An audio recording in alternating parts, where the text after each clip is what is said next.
Many organizations are transforming their business to focus on value over velocity, or talking about quality over quantity.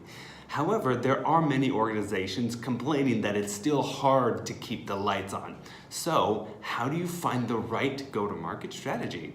Hey guys, Brandon Redlinger here, Director of Growth at Engagio, and there is no one better to answer that question than the CEO of LeadMD, Justin Gray. Justin, what are your thoughts? Hey, Brandon. Hey, thanks for kicking over that question. It's a super common one that we deal with all the time. You've seen the buzz around ABM.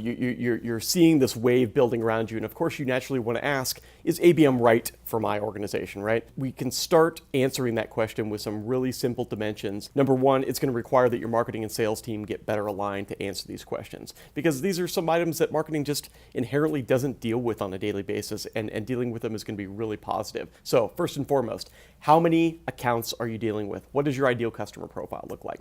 Okay, so if you're dealing with tens of accounts per sales rep, so each rep is assigned to a very small number of high value, highly targeted accounts, that's what I would consider to be vanilla ABM, right? Your average selling price is upwards of six figures. You're in that 100 plus range, probably even 250 plus is where I would consider to be a natural account-based sweet spot.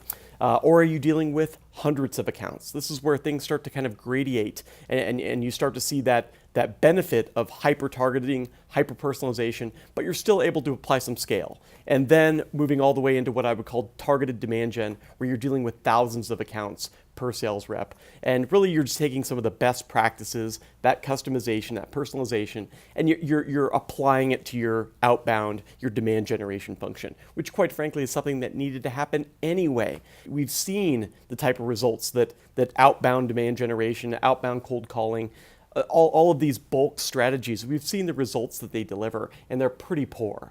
And so that's what created this momentum around account-based, and that's great. But not every organization is right for vanilla ABM. And therefore, we're going to take the best in those best practices of account-based, and we're going to apply those to our demand generation, our outbound strategies. And once you've determined, are you dealing with tens, hundreds, thousands of accounts? What is my ASP? And how do I triangulate using really those two functions and the maturity of my organization as the third function? Once I'm able to bring those together and really determine what flavor of account-based is right for my organization, here's the progression to go out there and succeed. Number one, you do that evaluation, what we've been talking about. What type of account-based is right for you? Now you're going to want to assess your readiness of your team. And this is the biggest aspect that I always push with our customers and really anyone that I talk to out there. Is the skill set of your organization ready for this hyper-personalization? These are our professional expertise skills. These are things that experience play into in a really big way. You can't just throw a team together and say, go do personalized, highly threaded marketing and sales. What is the maturity of the team? Where are they lacking? Where are they strong? And let's start to coach and educate and really build out these playbooks that allow us to follow a highly repeatable, highly valuable sales and marketing process. And then finally, we're going to start preparing for account base. We're going to fill in those gaps. Where is our content weak? What do we need to do in terms of shoring up our sales playbook?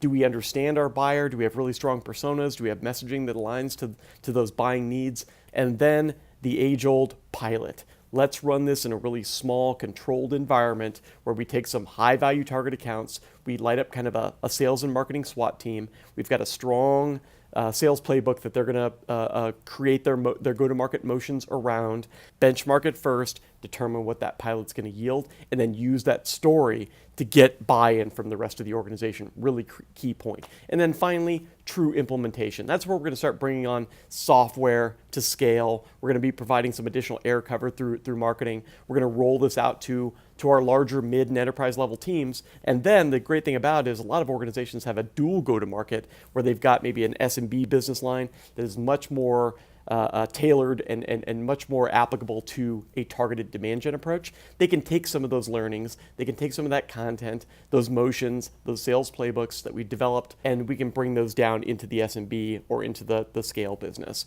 And again, knowing the buyer, know thy buyer is the biggest takeaway that you're going to get from this motion here. You're going to understand what the buyer needs, and you're going to start interjecting targeted messaging, targeted plays that really empower that buyer to make a purchase. That's never going to change. Value is the first motion in ABM. The only variable is how much time and effort, what amount of money, what amount of resource are we able to put towards that process. That's all going to be determined by the size of the customer base, the size of the deal that you sell, and the maturity of the organization. So in a nutshell, that is prescribing the ABM strategy that's going to work for your organization and taking it to market.